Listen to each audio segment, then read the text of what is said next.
नमस्कार, राष्ट्रपोस्ट से मैं पवन केसवानी। छत्तीसगढ़ में विधानसभा चुनाव निपटने के बाद भारतीय जनता पार्टी के थिंक टैंक और इस चुनाव संचालन में लगे हुए चुनाव संचालन समिति के सहप्रभारी मनसुख मांडविया अपने साथ एक सूची लेकर दिल्ली गए हैं। तारीख 17 नवंबर जिस दिन दूसरे चरण का मतदान हुआ, उस सूची में नाम था उन अफसरों का जिन्होंने सत्ता पक्ष के लिए काम किया। कई आईएएस, आईपीएस और आईएफएस अधिकारी के अलावा राज्य प्रशासनिक सेवा के अधिकारियों के नाम थे। एक और दूसरी सूची थी ऐसे लोग जो भीतरघात कर रहे थे, ऐसे लोग जो चुपचाप अपना काम कर रहे थे, जिन्हें टिकट नहीं मिली लेकिन भारतीय जनता पार्टी में रहते हुए संगठन के विरुद्ध निपटाने में लगे थे। अपने ही लोगों को ऐसे लोग चिन्हित कर लिए गए थे, लेकिन वक्त नाजुक था, शिकायतें मिल रही थी, पार्टी आलाकमान की निगाह भी लगी हुई थी, लेकिन ऐसे लोगों को उस समय छेड़ा नहीं गया और अब पार्टी आलाकमान उन्हें छोड़ने के मूड में नहीं है। हो सकता है कार्रवाई 3 दिसंबर के पहले ही हो जाए, लेकिन राजनीति में जैसा अक्सर होता है, धूप में चलिए हल्के पांव, वक्त और नजाकत के साथ चेहरे, विचार, दशा दिशा सब कुछ बदल जाता है। जैसे रायपुर के महादेव घाट की ये तस्वीर आपको सोचने को मजबूर कर देगी कि क्या यही सच है।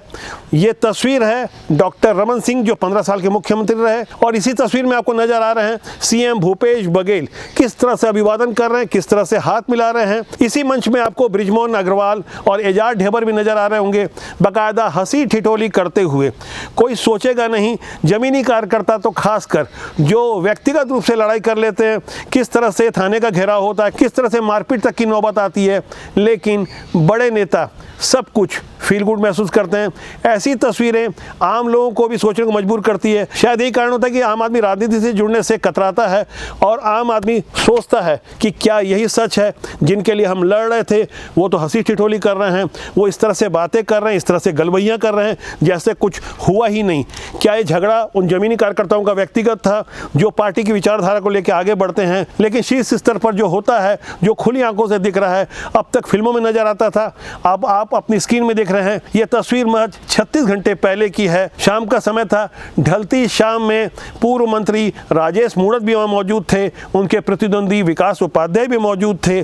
सब कुछ सामान्य था, जैसा कुछ हुआ ही नहीं। राजनीति में होना भी यही चाहिए, अगर विचारधारा अलग अलग हो तब भी सौहार्द और सुचिता का पालन होना चाहिए। लेकिन विचारों की लड़ाई के अलावा जब मामला व्यक्तिगत हो जाता है, एक दूसरे के परिवार तक पहुंच जाता है, तो इससे आप अंदाजा लगा सकते हैं कि सब कुछ सही नहीं है, तो ऐसा अभिनय क्यों आवश्यक है। तमाम आशंकाओं कुशंकाओं के बीच सरगुजा से हर दिन एक नया बयान टीएस सिंहदेव का आ रहा है।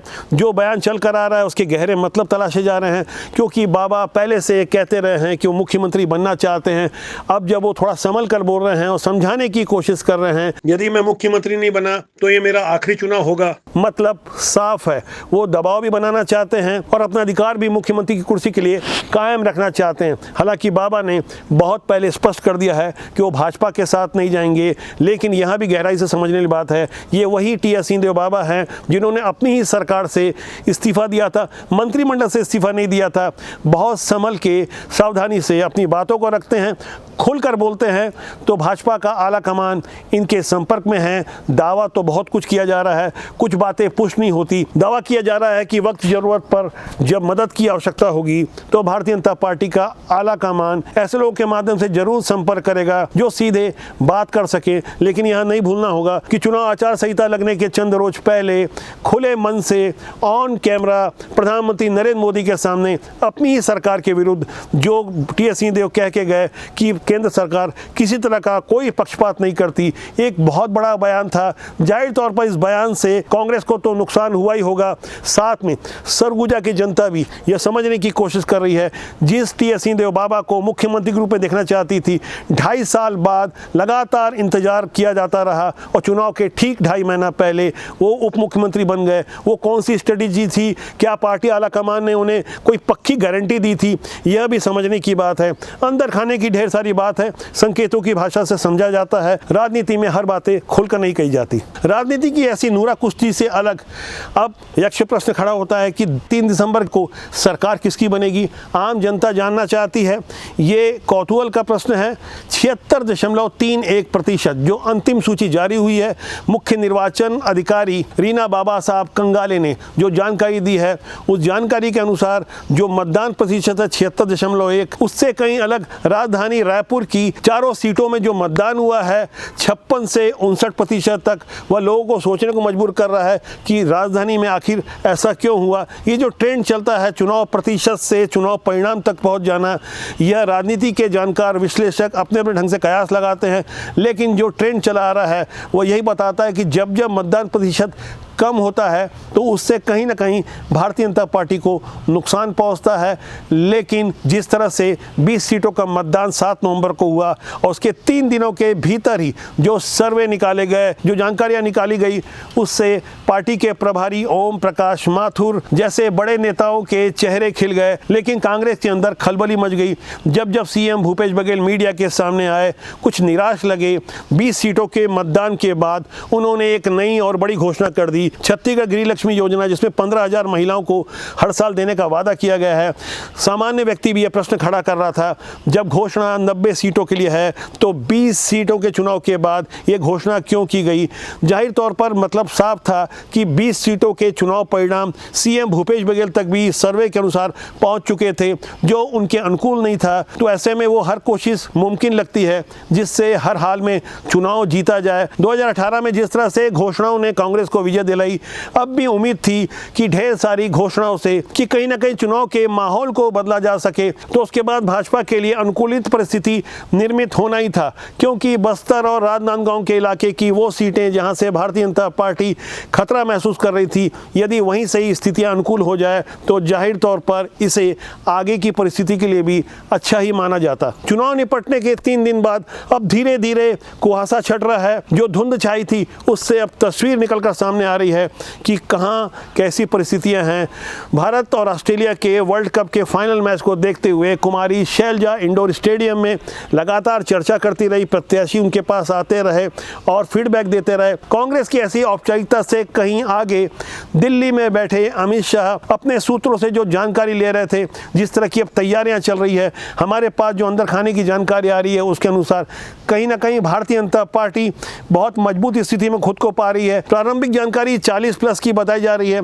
ऐसे में बहुमत का जादुई आंकड़ा यानी मैजिक नंबर है 46 सीटों का, उसे पाने की अब तैयारी शुरू हो चुकी है। जैसा कि कांग्रेस की ओर से हमेशा से आरोप लगाया जाता रहा है कि ईवीएम में कहीं कुछ गड़बड़ी हो जाए, धीरे धीरे ये आवाज़ आगे और तेज होगी, खासकर तब यदि चुनाव परिणाम कांग्रेस के विरुद्ध गए तो जाहिर तौर पर ईवीएम को दोष दिया जाएगा। लेकिन भारतीय जनता पार्टी अगर विषम हालातों में रही, हालांकि भारतीय जनता पार्टी ने अभी तक ईवीएम पे उंगली नहीं उठाई है, लेकिन राजनीति में भाषा और स्वर कब बदल जाए यह कह पाना मुश्किल है। आने वाले दिनों में परिस्थितियां और साफ होगी। फिलहाल जो मोटा मोटी जानकारी आई है उसके अनुसार भाजपा के उसे जो 40+ का रिजल्ट माना जा रहा है, ये कहीं ना कहीं भारतीय जनता पार्टी के लिए एक अनुकूलित परिस्थिति मानी जा सकती है। दावा जिन 40+ सीटों के लिए किया जा रहा है, दरअसल उसे 4 अलग अलग ढंग से देखा जा रहा है। भारतीय जनता पार्टी का संगठन मान के चल रहा है कि उसे स्पष्ट रूप से 48 सीटें मिल जाएगी, जबकि अन्य अनुषंगिक संगठनों का दावा है जो भारतीय जनता पार्टी से संबंधित है, वैचारिक संगठन बता रहे हैं कि 55 सीटें मिल सकती है, जबकि राज्य सरकार की खुफिया रिपोर्ट यानी LIB और उनकी इंटेलिजेंस बता रही है कि महज 30 से 35 सीटें भाजपा को मिलेगी। लेकिन चौथा सूत्र है फलौदी का सट्टा बाजार। ये सट्टा बाजार दावा कर रहा है कि भाजपा को 40 से 50 सीटें मिल जाएगी। हालांकि फलौदी के सट्टा बाजार के नाम पर नेताओं का दावा है कि इसे लेकर अफवाहें ज़्यादा बनाई जाती है, इसलिए इंतजार करना होगा। फिलहाल इंतजार के ये 12-13 दिन बहुत भारी पड़ रहे हैं। खाली दिमाग शैतान का घर जैसा कहा जाता है, हो सकता है ये शैतानी अब से शुरू हो गई है। जो हॉर्स ट्रेडिंग की नौबत तो बाद में आएगी, उससे पहले समझा जा रहा है कि जहां मामला कांटे का है और जो बड़े चेहरे निपटने वाले हैं उनके लिए कैसी तैयारी हो सकती है, क्योंकि दिन बढ़ने के साथ तस्वीरें और ज़्यादा साफ होगी। कुल मिलाकर के जैसी परिस्थिति अब से 3 महीना पहले थी, उससे कहीं ज़्यादा बेहतर भारतीय जनता पार्टी अब महसूस कर रही है। जब हमने इसके पहले वीडियो बनाया था तो कई लोगों ने तीखी आलोचनाएं की थी, हमें भाजपा का समर्थक बताया था। तो हम ये बात स्पष्ट कर देते हैं, जो सच है हम वही बताते हैं। नज़र और नज़रिया अपना अपना हो सकता है, अलग अलग दृष्टिकोण हो सकते हैं, अलग अलग विचारधारा हो सकती है, लेकिन इस विचारधारा से इतर हम हैं हमेशा सच के साथ। राष्ट्रबोध का सूत्र वाक्य है, राष्ट्रहित सर्वोपरि। राजनीति की सूचना आवश्यक है, हमारी कोशिश है, हमारा विचार है, और आम जनता भी यही चाहती है कि अच्छे लोग राजनीति में आना चाहिए, ऐसी हमारी उम्मीद है। आज के लिए इतना ही। मैं आपसे चाहूँगा कि आप चैनल को देखें, लाइक करें, शेयर करें और सब्सक्राइब जरूर करें, जिससे आपका और हमारे साथ ज़्यादा मजबूती से लंबे समय तक बना रहे। नमस्कार।